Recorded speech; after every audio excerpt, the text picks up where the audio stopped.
Pendidikan adalah aspek terpenting yang harus dimiliki oleh setiap bangsa yang merdeka. Pada masa pra-kemerdekaan, Indonesia memiliki tokoh besar dalam bidang pendidikan. Ki Hajar Dewantara, lahir pada tanggal 2 Mei 1889. Beliau memiliki nama asli yaitu Raden Mas Suwadi Suryaningrat. Beliau lahir dan dibesarkan di lingkungan keraton di Yogyakarta. Sempat bersekolah di Stovia, yaitu sekolah dokter di Batavia. Namun, tidak dapat menyelesaikan pendidikannya karena kondisi kesehatannya yang semakin memburuk. Gagal menjadi dokter tidak menghentikan langkahnya. Ia kemudian beralih berjuang dengan pena dan kertas sebagai aktivis. Tulisan-tulisan tersebut menarik perhatian Cipto Mangunkusumo dan Douwes Dekker. Sehingga pada 1912 mereka mendirikan partai politik pertama di Hindia Belanda dengan tujuan mencapai kemerdekaan bangsa Indonesia, yaitu Indische Partij.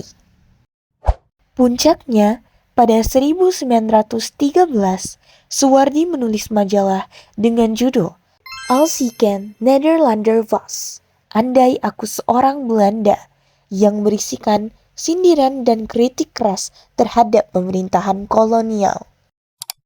Hal tersebut memicu kemarahan pemerintah Hindia Belanda dan membuat Suwardi diasingkan ke Belanda bersama dengan Cipto Mangunkusumo dan Douwes Dekker yang saat itu membelanya. Dalam masa pengasingan, semangat juang Suwardi tidak sama. Malahan ia menemukan banyak pemikiran baru dari para filsuf di negeri Belanda, yang kemudian memunculkan rasa patriotisme melalui pendidikan. Tahun 1919, Suwardi kembali ke Indonesia. Namun, ketika sampai di tanah air, ia langsung berhadapan dengan pemerintahan kolonial. Sayangnya, yang ini ia harus mendekam di penjara. Setelah 3 tahun di penjara, tepatnya pada 3 Juli 1922, Suwardi dibebaskan segera. Ia mendirikan lembaga pendidikan bernama Taman Siswa di Yogyakarta, yang bertujuan untuk memberikan kesempatan dan hak pendidikan yang sama bagi rakyat Indonesia. Beliau kemudian melepas nama lamanya dengan menggunakan nama Ki Hajar Dewantara agar lebih mudah diterima oleh masyarakat.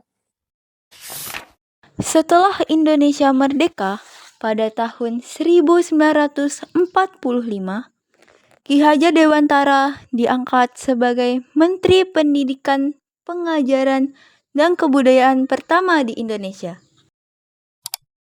Beliau wafat pada tanggal 26 April 1959 di Yogyakarta. Pada tanggal 16 Desember 1959, hari kelahiran beliau ditetapkan sebagai Hari Pendidikan Nasional. Ki Hajar Dewantara juga menciptakan 3 semboyan yang menjadi pondasi pendidikan di Indonesia. Ing Ngarsa Sung Tulada, yang berarti di depan memberi contoh. Ing Madya Mangun Karsa, yang berarti di tengah memberi semangat. Tut Wuri Handayani, yang berarti di belakang memberi dorongan.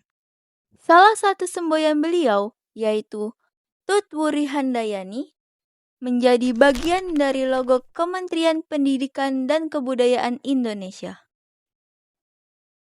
Jadi, itulah dia kisah perjuangan Ki Hajar Dewantara, Bapak Pendidikan Indonesia yang rela melepas jubah kebangsawanannya demi membantu rakyat Indonesia yang tertindas dalam pendidikan.